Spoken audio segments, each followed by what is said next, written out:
everyone. Welcome to Sit Still and Listen. I'm your host, Beth Cornell, with my co-host, Sarah Cornell. Hi. And if you couldn't guess from my background what today's subject is, it's Lord of the Rings. Nothing gets me more excited than Lord of the Rings. Literally, like, Star Wars comes pretty close because I like space, but like, big, huge nerd for Lord of the Rings. So my green screen's not cooperating as much with me today. So I'm gonna, just me. Reality. It's harsh. Yeah, there we go. There we are. Oh. So what can I say? Ever since before the movies, actually, my life has been full of Lord of the Rings lore.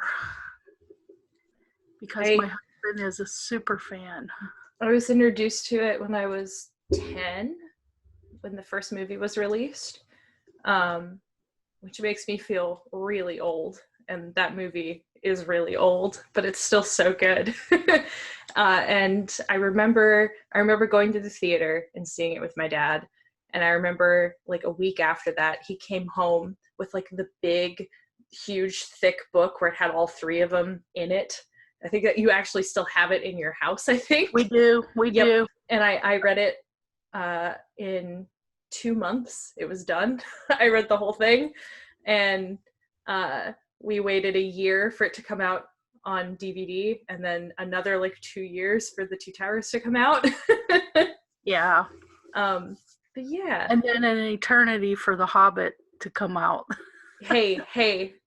It's okay. I kind of like The Hobbit better. I mean, the story of The Hobbit. It's definitely more, I don't know, it's not as convoluted as, simple. Like... Yes. Yeah. Like, because the original Lord of the Rings is really convoluted in the books. And the complexity and all the languages kind of escape me. But I'm surrounded by people who speak like that and know what it is, and so here we are. So obviously, this is Sarah's topic this week, and we decided to do it because we've been hitting on a couple of... We did some box openings, and we did some really heavy topics, so this is kind of just a light topic this week. Hope you enjoyed the departure, because next week we're right back at the heavy. In the box openings, we've got like 3 of those coming up, so enjoy this Lord of the Rings little detour into Hobbiton. Aw, that was cute. I like that.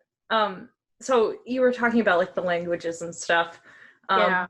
I was actually so enthralled with the language shown on, like, the screen, like, in the movies and stuff, that it actually got me to learn some of the basic Tolkien Elvish, and there's actually, like, 2 different, like, dialects, basically.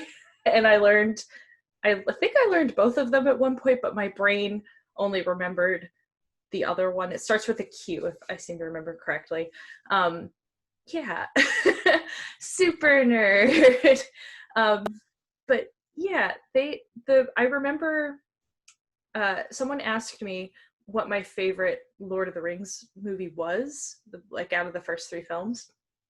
And I always say The Two Towers. The Two Towers is probably my favorite one.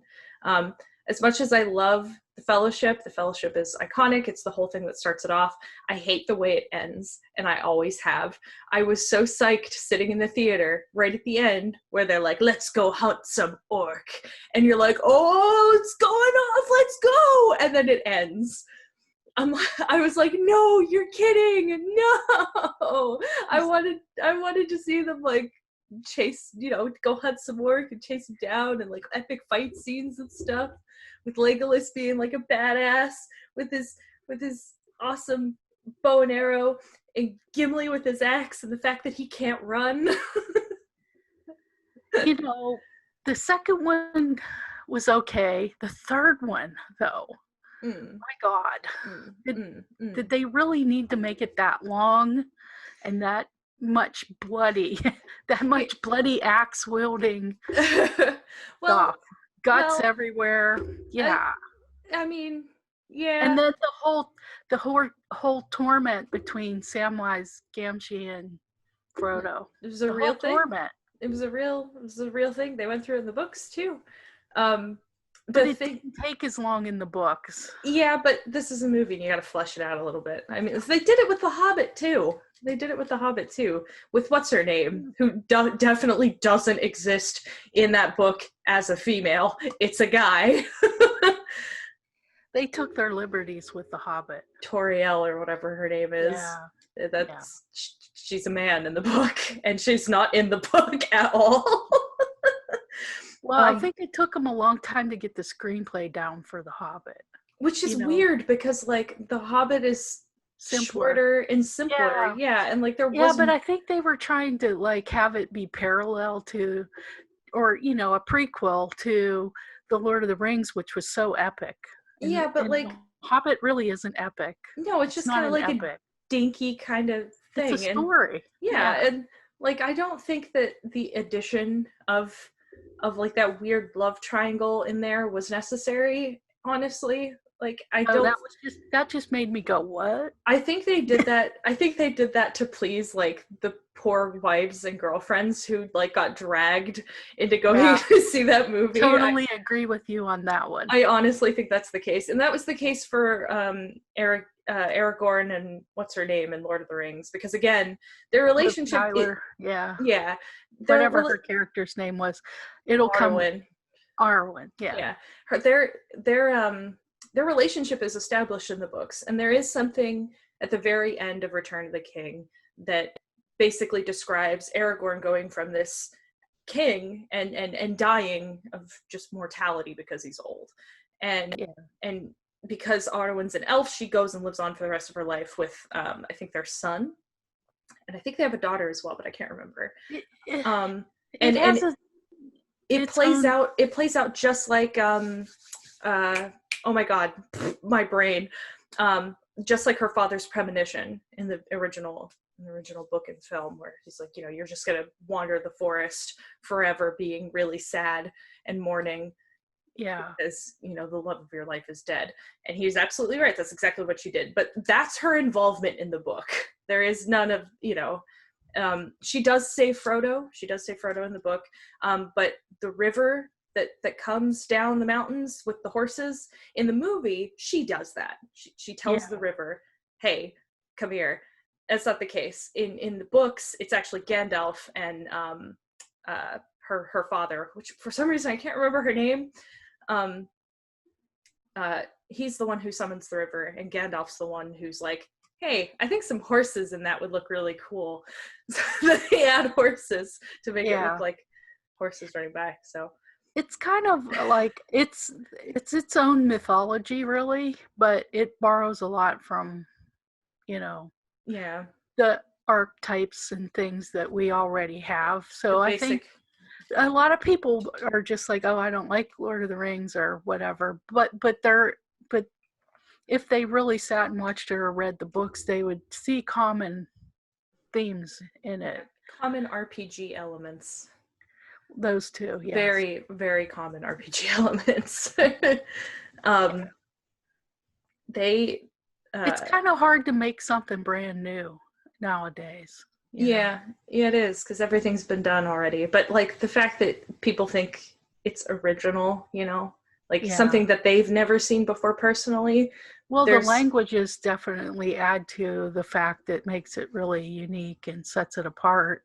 Yeah, well, sort of, I guess. I mean, like, you could argue that, you know, it's the classic good versus evil. Yeah, it is. MacGuffin. The ring's the MacGuffin. The ring's the MacGuffin, yeah. I don't know. I can't think of another book series that does flesh out languages like that came before Lord of the Rings. I know of none, and even going forward, I know of none. I know some, because I read extensively. Because there is Christopher Paolini's Inheritance series. It's about dragons. Go figure. Your girl likes dragons. There's an elven race and a dwarven race, both of which have their own languages, and they are completely fleshed out, and you can absolutely learn them just by reading the books.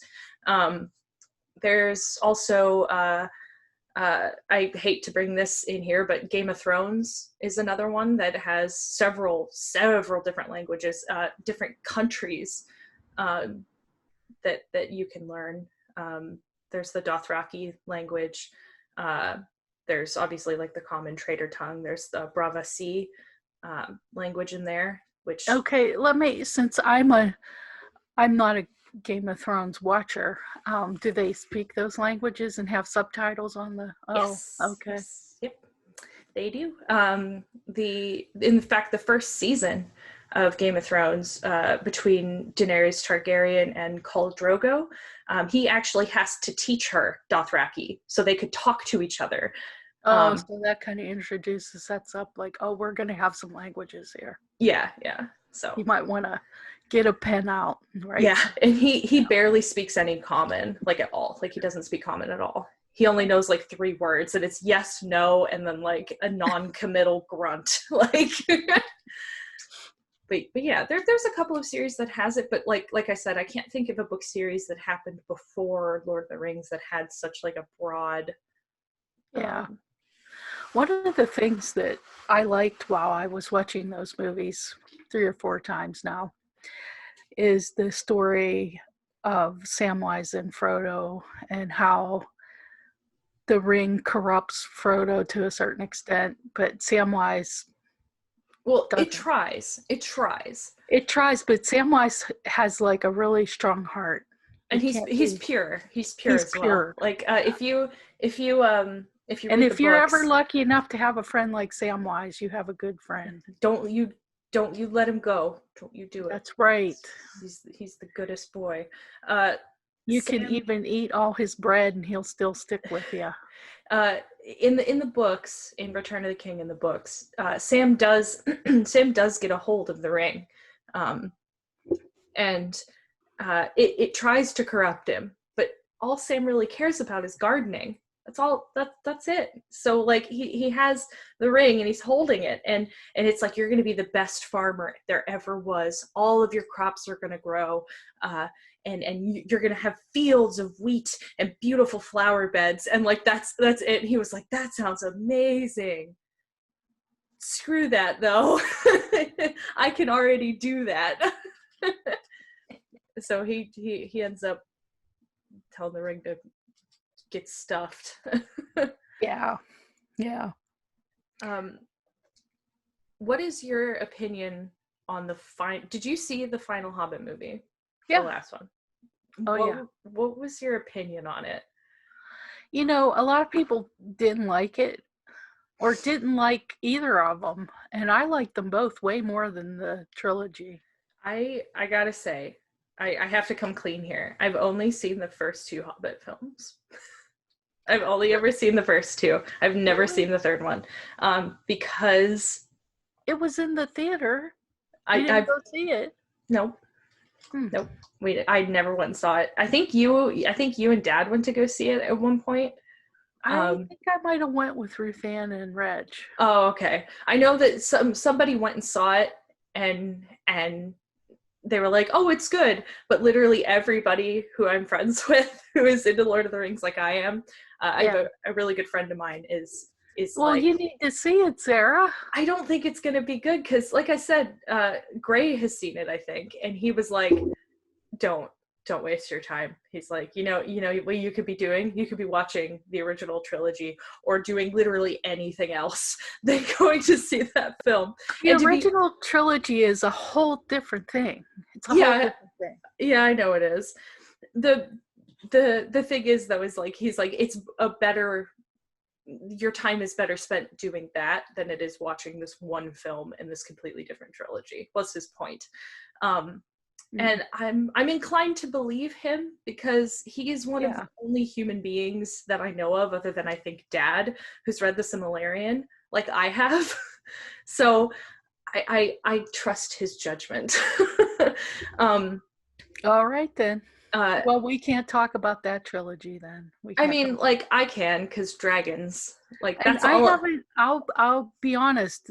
I read The Hobbit when I was like sixth grade. Mm. That's a long time ago. I don't remember every specific detail of the book. I To give a have, comparison, whereas like The Lord of the Rings, I read as an adult, yeah. probably around when you read it. So yeah, I I have a much more present tense reference. I I have to put it into perspective, on my phone, I have the Silmarillion and the entire trilogy of Lord of the Rings on my phone. Because thank you, Kindle. Uh, I also have on my bookshelf, I'm looking at it right now, I have the novel from The Hobbit. I also have the comic book version of The Hobbit up there, along with, I think that's all. That's all on that bookshelf. I think I have more on the bookshelf that's over here. But I think I also have the comic book We have version. several books that I'm not familiar with about Lord of the Rings out in the living room. It's probably the Silmarillion, honestly. It probably is. That book is so long. Yeah. And it's not about anything. Like, there's, It's how do kind I of put like a this? reference. It's like a reference materials. No. It's like a history book for a world that doesn't exist. Yeah, reference materials Yeah, for the world that doesn't exist. It starts at the very beginning of a world that doesn't exist and ends like after the events of long after the events of the original trilogy. And you through reading that, you find out that Gandalf is not his real name. You also find out that each race in there has its own name for Gandalf. And you also find out that he's like this dopey wizard who likes to get high. Just kidding. He's actually like a demigod, kind of, in this universe. Like, well, it's wild. What's your favorite fight scene? Because like mine is when Gandalf and Sauron have a in the tower. Yeah. Oh God, that's the best one. I don't have it in here. And comes quite second, or is anything with Legolas in it, which is why I have my hair up like Legolas today. That is going on. Because he's like my favorite character.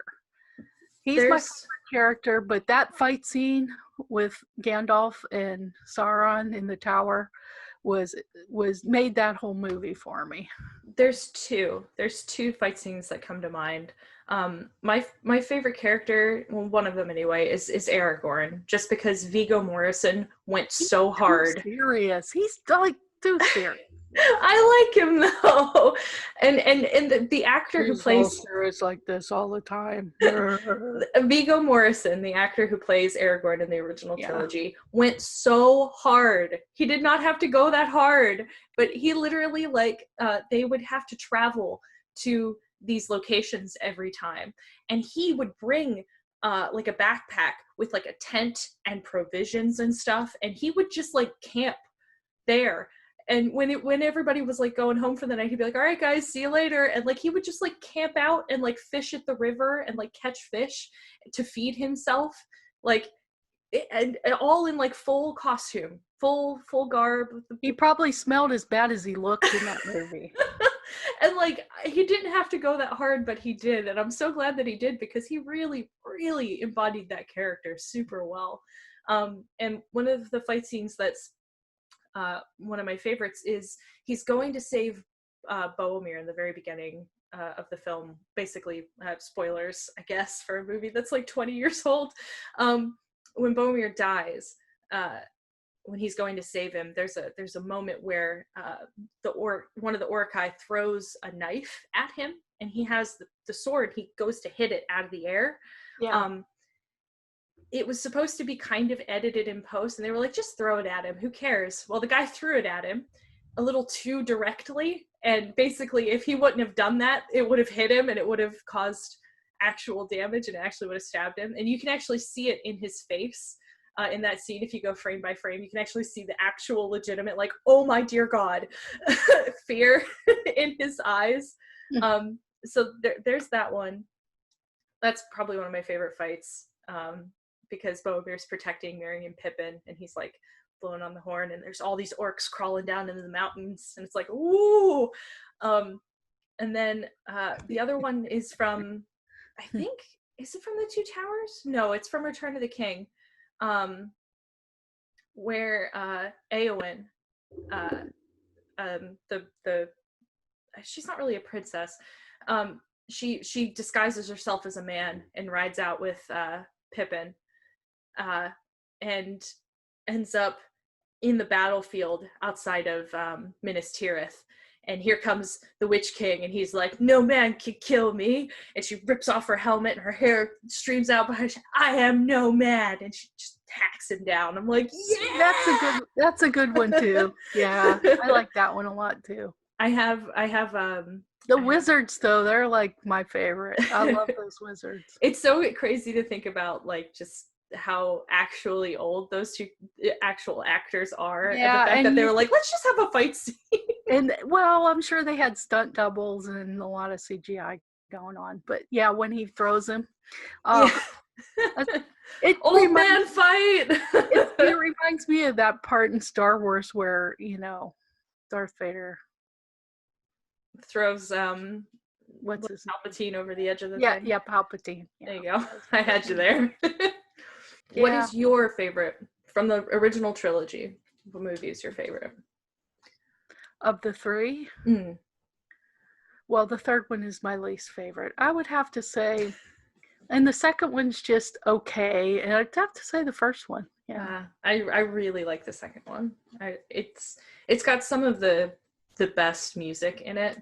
Like, the first one obviously has like the super iconic Hobbiton theme and stuff. But the second one has... I like the first one because it was mainly happy, and then it got a dark turn at the end. I didn't like all that darkness and fighting. I'm not big on that. You're not. You're certainly not. And it was hard for me to sit through it. Yeah. To tell you the truth. Well, because it was like almost 2 hours long. Well, actually longer than that. It was like 3 hours. It was just so heavy and sad. Yeah. Very sad. I find a parallel to the times we're in now with probably the second part of this trilogy. Yeah. It's just so long and plotting and sad. You know? There's like this grief hanging in the air. It's thick. There's a quote by Samwise Gamgee that says, those are the stories that you want to read the most, is because how could anything ever go back to the way it used to be after so much pain and grief? And of course, by the end of the original trilogy, they go back to Hobbiton. They live in Hobbiton for like 10 years. Yeah. And then Frodo's like, I gotta get out of here. Like, I'm done. And I remember being really little, and going and seeing that final film and being upset that was the way that they ended it. But now that I'm older, I'm like, bitch, put me on that boat. I'm ready. Like, let's go. I'm ready. I'm done. I've seen it, and I hate it, and we're done. But yeah, Sam basically says, this sucks. This blows. This is the worst thing. But, by the end. Yeah, and I was reading an article, not to divert from our subject. I'm gonna look up that thing. Please continue. Okay. I was reading this article this morning about hope in this time of, Corona, COVID, Backstreet Boys tour 2020. And when you practice meditation and you're in a certain sect, Buddhist, Tibetan, hope is kind of not a thing. It's something that you should dismiss and not have. I think what they equate more to hope is faith, which is something unseen, but it's inevitable because of like this wheel that we're on. Everything turns in a circle. Everything's a cycle. So eventually things will go back around again. But when you meet them, you'll have had these experiences. So you won't be the same when they come back around the same again. You'll approach things completely different. Yeah. Because you have a different perspective in your brain. I found the quote. I found it. Okay. Frodo says, "I can't do this, Sam." I know. It's all wrong. By rights, we shouldn't even be here. It's like in the great stories, Mr. Frodo. The ones that really mattered. Full of darkness and danger they were. And sometimes you didn't want to know the end. Because how could the end be happy? How could the world go back to the way it was when so much bad had happened?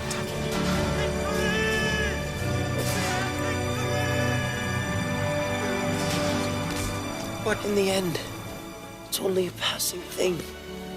This shadow. Even darkness must pass. A new day will come. And when the sun shines, it'll shine out the clearer. Those were the stories that stayed with you, that meant something, even if you were too small to understand why. But I think, Mr. Frodo, I do understand. I know now. Folk in those stories had lots of chances of turning back, only they didn't.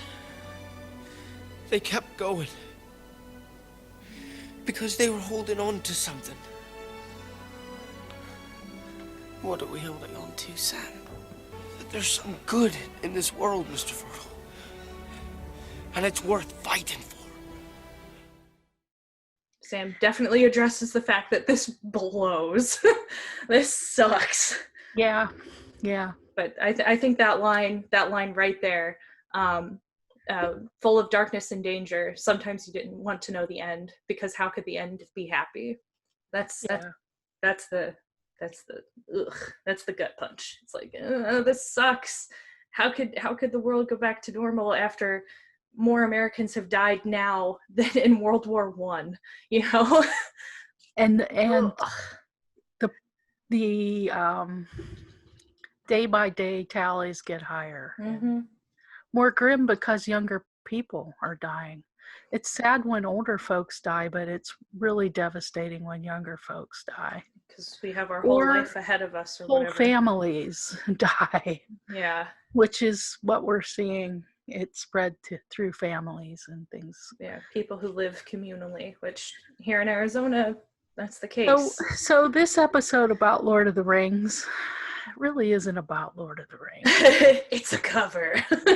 Kind of. I don't know. Sometimes it's still heavy. It's very heavy. Well, the thing is that, you know, stories are an escape from reality, but in a lot of ways they connect to reality in ways that you don't see until something actually crappy happens, or there's like a weird parallel that happens in your real life where you're like, whoa, hang on a minute, I've seen this in a book once. Yeah, these ways of teaching are really good, really impactful, and they'll stick with you. Like you said, they'll surface in your mind when you're not expecting them. Yeah. So continue to read books. Yes, books are great. Or if you're not super into like sitting down and reading a 2,000-page book about Audible. Yeah, you can Audible. go to Audible. We have Audible. It's in the clickable link down there. Please click it, because that's our only sponsor right now. Actually affiliate. It'll be Lord of the Rings probably. Go if you have not read the books, and you're still in quarantine. Excuse me. If you're still in quarantine and you haven't read the books yet, go for it. If you've never watched the movies, now is the time. Like now is the time. Like, I mean, what are you doing? You gonna watch The Sopranos for the 100th time? And even though, you know, they're dark and drag you down a bit, they end really happy. They end do. Super happy. They do. They have some good endings to them. Yeah. And, you know, I recommend start with the Hobbit series, because actually Yeah, you'll get some backstory, as Yeah. terribly messed up as it's probably going to be. It's a little probably, but I didn't read the book. But I think, they were aiming to be more entertaining than the first trilogy. The first trilogy was so fan based, or yeah, but that's the thing. based. That's the thing. Here, let me put this into perspective for you. A movie will only do good if fans work on it. I'm gonna say that's an omni-important point, and I can prove it. Thor, the original Thor movie, incredible film. It's really good. It's super iconic. That's when he's got like the long hair, the big red cape. He looks like Thor from the comic books, right? Yeah. Thor: Dark World, garbage pile, absolute trash heap. Throw it away. It's bad. And that's because no fan worked on it. It was just a bunch of people who were like, we read the source material and now we're going to make it into a movie. Who cares? Yeah. Thor Ragnarok, peak. It's so good. That film is amazing. I think it's probably one of Tyler's favorite Marvel films, and that's saying something because he doesn't like those movies.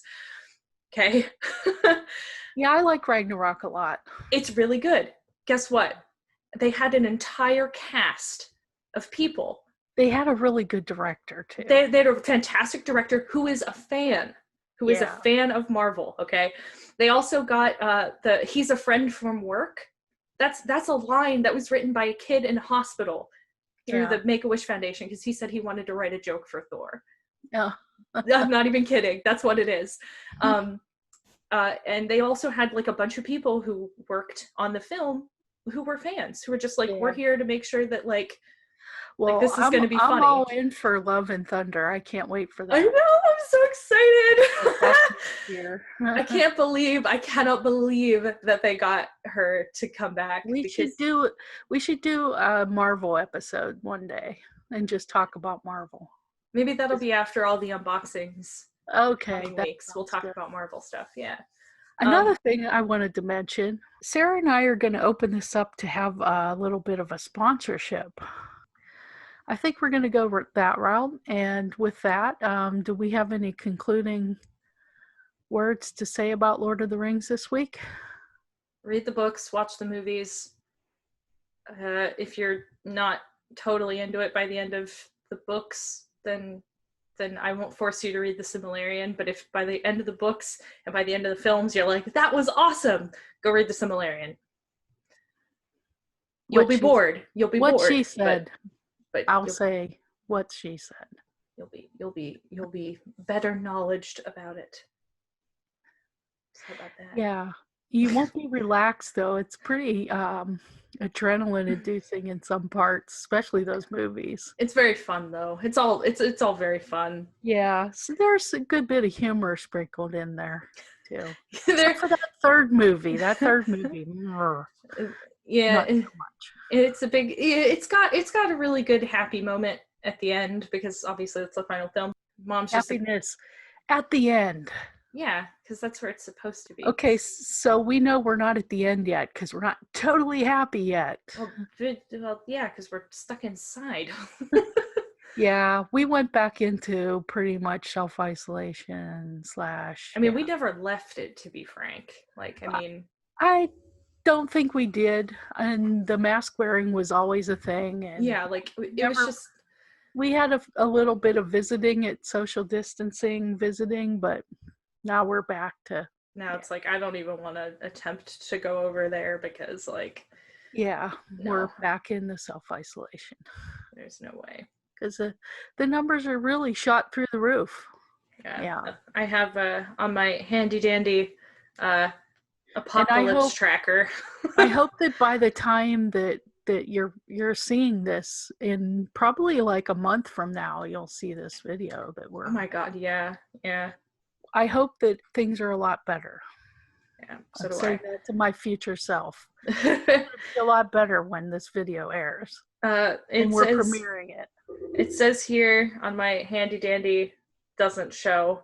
It says here that in Maricopa County alone, which is a pretty decent county. I don't know how many people know that Maricopa County is enormous, but there are 44,962 confirmed cases. So we're really close to that 50,000 mark. And yeah. Yeah. In the entire state of Arizona, we are at, according to this, which take it as you will, I guess, is 73,908 cases. And there's, the theory is that there's not a lot of testing here. Like, it's not, like, the only way you can basically get one is if you're suspected to have it. You can't just go and be like, please test me for COVID. Yeah, they stopped that. Yeah. Testing's been greatly suppressed over the last 3 weeks. Yeah. And the reason I say take those numbers as you will is because those are just the people who have been tested, not people like us who have basically just been trying to stay as far away from people as we can possibly get. Yeah. So yeah, please continue to be safe, continue to wash your hands, continue to wear a mask. I know it sucks, but you gotta... And that's coming from a millennial. Yeah, like, well, and here's from a Generation Xer, whatever, wear a mask. Just whatever. Wear a mask. I know it sucks, but hey, they make some pretty cool masks nowadays where, like, you can kind of... Yeah, get a mask that says whatever. Yeah, like they make ones that have hashtag Black Lives Matter across it. They have ones that have faces on them, so that way you could, like, pick a mask for the way you're feeling that day. That's how I've been getting through this, because bitch, if it's the apocalypse, I'm at least gonna look cute. Like and Disney has a couple ones that you can buy. They run small. They're a little on the smaller side, but they're really easy to, like, make the loops fit your face a little bit better. And they're adorable. They have, like, a Baby Yoda one. Like, who wouldn't want to wear a Baby Yoda mask? It's Baby Yoda. And with that, we're gonna say, take care, everybody. Wash your hands. Love you, Sarah. Love you too, Ma. Bye.